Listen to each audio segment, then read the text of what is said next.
a cúpula do partido de pegar R$1,5 bilhão. Vamos ver os 8 denunciados? Olha só, o ex-presidente Lula aparece na denúncia como chefe e grande idealizador do esquema. E em seguida, a ex-presidente Dilma Rousseff vem como a grande negociadora na compra de apoio junto com os ex-ministros Antônio Palocci, Guido Mantega, Edinho Silva e Paulo Bernardo. A senadora Gleisi Hoffmann, atual presidente do partido, e o ex-tesoureiro João Vacari Neto completam a cúpula petista de denunciados. Rodrigo Janot mostra como os acusados montaram uma rede de arrecadação de propina no governo, principalmente via Petrobras. O ex-presidente Lula foi apontado como líder do esquema e, por isso, se condenado, pegaria uma pena maior, não é, Juliana? Chico, a Ana Luísa mostrou aí todos os nomes dessa nova denúncia, né? E para o Procurador-Geral da República, Lula foi o grande idealizador dessa organização criminosa. O Ministério Público somou pagamentos de vantagens indevidas a Lula de R$230 milhões por suposto favorecimento às empreiteiras Odebrecht e OAS. A denúncia analisou o esquema desde 2002. A cúpula do PT cometeu, pelo menos durante 14 anos, crimes contra a administração pública, segundo o Procurador-Geral da República. Na denúncia, ele fala que o esquema envolveu órgãos como Petrobras, BNDES e Ministério do Planejamento e que o esquema permitiu que os 8 petistas recebessem de propina quase R$1,5 bilhão. O procurador diz que só na Petrobras o prejuízo gerado foi de pelo menos R$29 bilhões. O documento fala que Lula foi um dos responsáveis pela constituição da organização e pelo desenho do sistema de arrecadação de propina, seja porque na qualidade de presidente da República por 8 anos, atuou diretamente na negociação espúria em torno da nomeação de cargos públicos com a intenção de obter de forma indevida o apoio político necessário junto ao PP, Partido Progressista, e ao PMDB, para que seus interesses e do seu grupo político fossem acolhidos no Congresso Nacional. O procurador diz ainda, no lugar de negociações políticas, temos negociatas ilícitas, nas quais a moeda de troca não era simplesmente divisão de poder para governar, mas sim a compra de apoio político com a utilização de dinheiro público. Rodrigo Janot define o ex-presidente Lula desse jeito, o grande idealizador da organização criminosa. E detalha os papéis de cada um dos denunciados. Relata que Lula, Dilma e o ex-ministro Antônio Palocci negociaram com o PMDB da Câmara apoio em troca de cargos públicos relevantes que poderiam ser instrumentalizados, como de fato foram, para a arrecadação de propina. Diz que o ex-tesoureiro João Vacari era o responsável pela cobrança de propina no varejo junto às diversas empresas que se relacionavam com o governo federal durante os governos Lula e Dilma. E que os ex-ministros Antônio Palocci e Guido Mantega eram os interlocutores diretos de Lula e Dilma nas negociações que envolviam a cobrança de propina em valores mais relevantes. A senadora e hoje presidente nacional do PT, Gleisi Hoffmann, e o ex-ministro Paulo Bernardo, segundo a denúncia, não apenas davam suporte ao esquema ilícito montado, como também operaram diretamente a cobrança de propina no Ministério do Planejamento. Diz ainda que Gleisi foi uma das mais beneficiadas nos esquemas ilícitos mantidos pela organização criminosa na Petrobras, no Ministério do Planejamento, junto ao Odebrecht e a JF.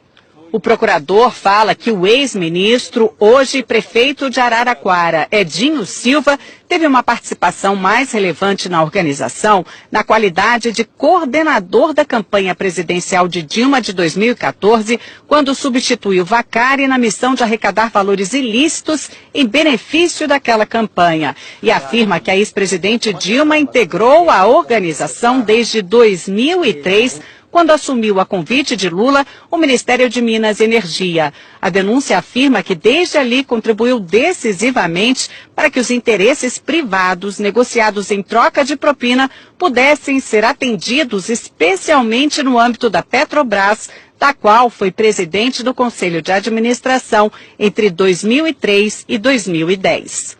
Outro trecho do documento diz que chama atenção a quantidade de contas correntes de propina mantidas pelos petistas junto a grupos empresariais dominantes no cenário econômico brasileiro. Foram identificadas pelo menos 5 contas instituídas em benefício do grupo político dos 8 petistas denunciados, junto a Odebrecht, JF, OS, UTC, ao escritório de advocacia de Guilherme Gonçalves, além do ajuste de propina com dirigentes da Andrade Gutierrez. A Procuradoria quer que os 8 denunciados paguem juntos 6,8 bilhões de reais. Seriam 6 bilhões e meio de reais para a Petrobras, mais 150 milhões de reais por danos materiais e outros 150 milhões por danos morais, por lesões à ordem econômica, à administração da justiça e à administração pública. O procurador-geral, Rodrigo Janot, quer que os 8 petistas sejam condenados pelo crime de participação em organização criminosa, com pena maior para o ex-presidente Lula apontado como líder. Apesar de nem todos terem foro privilegiado, como Gleice Hoffmann é senadora, essa denúncia foi feita aqui no Supremo. Agora, cabe ao ministro Luiz Edson Fachin, relator da Lava Jato, notificar os denunciados para que eles apresentem a defesa, para então levar o caso até a segunda turma aqui do tribunal, que vai decidir se eles viram ou não réus. Dos 8 denunciados, só os ex-ministros Edinho Silva e Guido Mantega ainda não são réus na Lava Jato. Lula já é réu em 5 ações penais, 3 em Brasília e 2 no Paraná, sendo que em uma delas já foi condenado e recorre em liberdade. No Congresso, petistas não quiseram falar de jeito nenhum sobre a nova denúncia, que acabou repercutindo em outros partidos. O que nós vimos diante da denúncia é que o PT não apenas governou um país, mas uma máquina de corrupção para financiar um projeto de poder. É algo que pode dar em todos nós um certo desânimo, desencanto, mas é também algo que tem que dar alguma esperança de que pelo menos esse tipo de prática está sendo denunciado e os crimes estão sendo apurados.